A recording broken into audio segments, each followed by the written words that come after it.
ज्या अधिकाऱ्याने आम्हाला आश्वासन दिलं होतं त्या अधिकाऱ्याने ते आश्वासन पाळलं काय हे आपण शहानिशा करणं अत्यंत गरजेचं आहे. म्हणजे गेल्या 11/8/2025 साली ज्यावेळेला आम्ही अशाच पद्धतीचा मोर्चा ऑर्गनाईज केलं होतं त्याला अधिकाऱ्यांनी सांगितले की आम्ही 2 महिन्यामध्ये तुमचा हा प्रश्न संपवतो. दोन्ही अधिकारी होते, जे अधिकारी आता आहेत तेच अधिकारी त्यावेळेला पण होते. त्यांनी सांगितले की हा प्रश्न तुमचा संपवतो म्हणून, आणि हा प्रश्न संपवायचा असेल तर अधिकारी स्वतः जबाबदारी घेणार आहेत काय की ते पाठवायचं असेल तर त्यावेळेला केनेकर साहेबांनी मोदीकर साहेबांनी रिट पिटिशन केलं होतं सुप्रीम कोर्टमध्ये, आणि त्यामध्ये पण असा त्यांना निकाल आलेला आहे की तुम्ही परिपत्रक जे आहेत ती मराठीमध्ये द्या, असा हा हायकोर्टचा निकाल असताना पण इथले अधिकारी त्या निकालाला केंद्राची टोपली दाखवतात. आणि तो निकाल आहे ते काय सांगतात की तुम्हाला गॅजेट झालं, म्हणजे तुमचं गॅजेट जे आहे 2004चं ते आम्ही विड्रॉल केलोय. कशासाठी विड्रॉल केलोय तर ते सांगतायत की सेन्सस झालं नाही.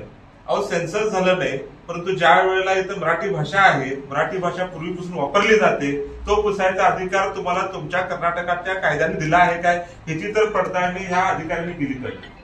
आणि समजा जर ते अधिकारी आज एच के पाटील साहेबांचं मागच्या वेळेला पण नाव सांगितलं, आज पण नाव सांगितलं, तर एच के पाटील साहेब आता मंत्री पण नाही आहेत आणि ते सध्याला त्या सांस्कृतिक मंत्री म्हणजे कन्नड संस्कृती मंत्री पण त्याच्याकडे नाही. तर समजा ते काय निर्णय घेऊ शकतील काय, तो प्रश्नचिन्ह आमच्या समोर आहे.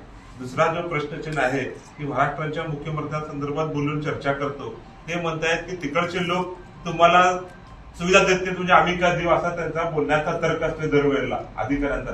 अहो तुम्ही तुमची जबाबदारी पार पाडा.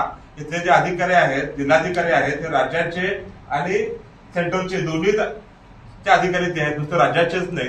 परंतु ज्या वेळेला तुम्ही सेंट्रलचे अधिकारी म्हणून इथं काम करताय त्यावेळेला जे काय कॉन्स्टिट्युशनल राईट्स जे आहेत ते आम्हाला भाषिक आरक्षण लोकांना करून देणं हे त्यांचं कर्तव्य आहे. आणि जर तशा पद्धतीचं ते आश्वासन द्यायला जर तयार असतील की तुम्हाला मी देतो म्हणून नुसतं मीटिंग करतो, चर्चा करतो आणि कमिटी करतो. अहो कमिटी करायचा जिल्हाधिकाऱ्यांना जरी अधिकार असला तर ती कमिटी आणि मिळून त्या सेन्ससवरच बोट ठेवणार आहे. तुमची संख्या 15% पुढे आहे असं दाखवण्यासाठी आमच्याकडे कागदपत्र नाही एवढंच ती कमिटी सांगणार आहे. त्याच्या पलीकडे ती कमिटी आम्हाला दुसरं काही सांगू शकत नाही. कारण ज्या वेळेला कंटेम्प्ट प्रोसिडिंग पण केनेकर साहेबांनी घातली दुसऱ्या वेळेला, त्या कंटेम्प्ट प्रोसिडिंग मध्ये पण तशाच पद्धतीचं उत्तर दिलेलं आहे. मग असं हे सगळं आपल्यासमोर असताना ज्यावेळेला कायदा पाळत नाही त्यावेळेला आंदोलन करणं हा एकमेव पर्याय आमच्यासमोर उरलेला आहे. आणि समजा नुसतं निवेदन देऊन दिलं, निवेदन स्वीकारतील करतील, काय प्रेसमेंट द्यायची होती ज्यावेळेला आमच्या अध्यक्ष साहेबांनी सांगितले, जाहीर त्यांना आवाहन केलं अध्यक्ष साहेबांनी की तुम्हाला खरोखरच प्रेसमेंट करायचं असेल तर तुम्ही मीडियासमोर सांगा की नदीच्या ह्या तारखेपर्यंत आम्ही तुम्हाला सगळे परिपत्रक देतो म्हणून. परंतु आमच्या अध्यक्षांनी त्यांना आवाहन केल्यापासून आजपर्यंत त्यांचं कुठलंही स्टेटमेंट मीडियासमोर आलेलं नाही. असं असताना मला तर व्यक्तिगत वाटतंय की आंदोलन करणे भले कुठल्याही केसेस होतील काय होतील ते आपण झेलू, आणि आंदोलन करणं एकमेव भाग आमच्यासमोर उरलेला आहे. त्यासाठी आंदोलन करूया.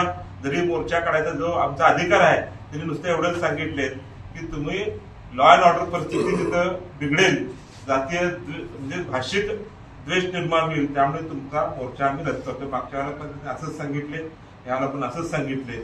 आणि जर अशा पद्धतीनं जर प्रत्येक मोर्चे जर त्यांनी नुसतं भाषा वाद होईल म्हणून जर अडवायचा प्रयत्न केला तर मला वाटतं की ह्याच्या पुढे आम्हाला मोर्चा काढण्यापासून ते वंचितच ठेवतील.